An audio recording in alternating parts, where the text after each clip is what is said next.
Satu orang bangun membantah bid'ah yang ada di hadapan dia, dia layak kita panggil pejuang.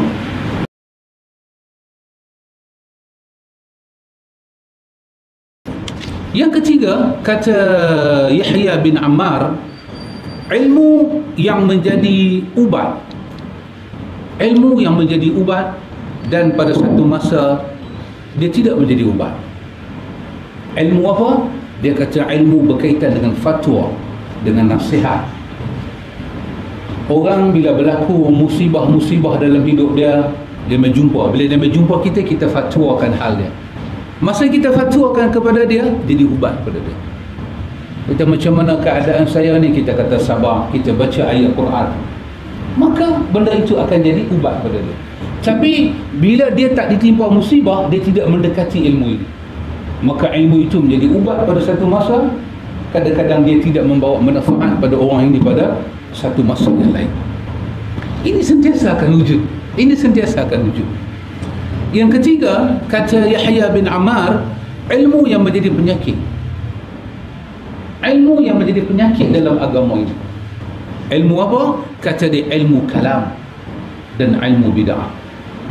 Ilmu kalam, semua jenis ilmu yang menjelaskan masalah akidah, tapi dibelajar dengan menggunakan falsafah akal, falsafah Yunan, falsafah daripada Qadariyah, Jabariyah, Mu'tazilah, Jahmiyah. Ini ilmu kalam dan ilmu bid'ah. Ini adalah penyakit.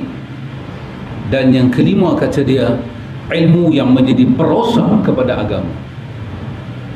Ilmu yang menjadi perosak pada agama, iaitu ilmu sihir dan ilmu syirik. Sangat merosakkan agama. Yang dikatakan daripada 5 bahagian ini, kata Yahya bin Ammar, ini dinaqal oleh Ibn Taymiyah dalam Majmu' al-Fatwa, daripada 5 ni, kesemua ini dia masuk dalam ilmu. Adakah satu orang bila dia mengajak ke 5 ilmu itu, kita nak panggil dia ulama?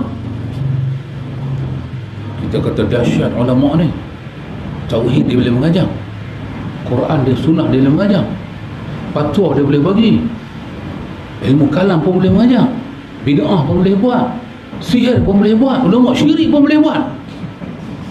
Adakah dia ajak 5 tu kita panggil dia ulama? Tentu tak masuk dengan innal ulama hum warasatul anbiya. Sebab tentulah pewaris Nabi mengajak yang bermanfaat. Maka daripada 5 ilmu yang banyak dalam Islam, akhirnya dia jadi 5 itu, yang manakah dia mengajak? Kita nak kata dia waris Nabi. Dia mengajak 2 di bawah? Atau dia mengajak, macam dia bagi fatwa je, tak ada masalah, jangan cari dia. Ada masalah, cari dia. Tidak, orang cari Nabi 24 jam. Maka tentulah akal yang waras akan bersetuju.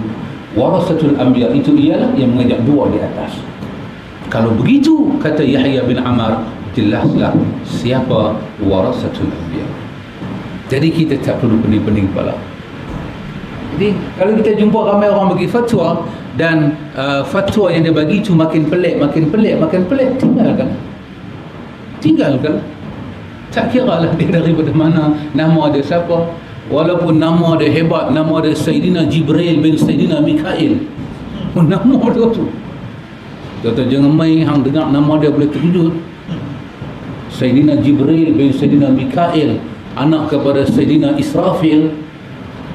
Kita macam mana kita nak tolak dia? Keturunan dia hebat, tolak. Nabi kata, kalau sekiranya Fatimah binti Muhammad mencuri, aku potong tangan dia.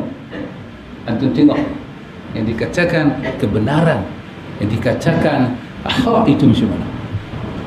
Dan Nabi kata, Fatimah, aku tak boleh tolong kamu, aku tak boleh tolong kamu, walaupun kamu itu bintu Rasulillah, anak perempuan kepada Rasulillah, aku tak boleh tolong. Kamu yang akan menyelamatkan diri kamu di hadapan Allah. Jadi ikhwatul iman, Ibn Taymiyah rahimahullah juga dia menyebut di dalam Majmu' al-Fatawa satu perkataan. Dia kata, ar-raddu ala ahli al-bid'ah mujahidun. Ar-raddu ala ahli al-bid'ah mujahidun. Satu orang bangun membantah bid'ah yang ada di hadapan dia, dia layak kita panggil pejuang. Mujahid. Dia layak dapat kalimah pejuang. Sebab nak membasmikan bid'ah ni, dia lebih teruk daripada nak membasmi benda-benda lain.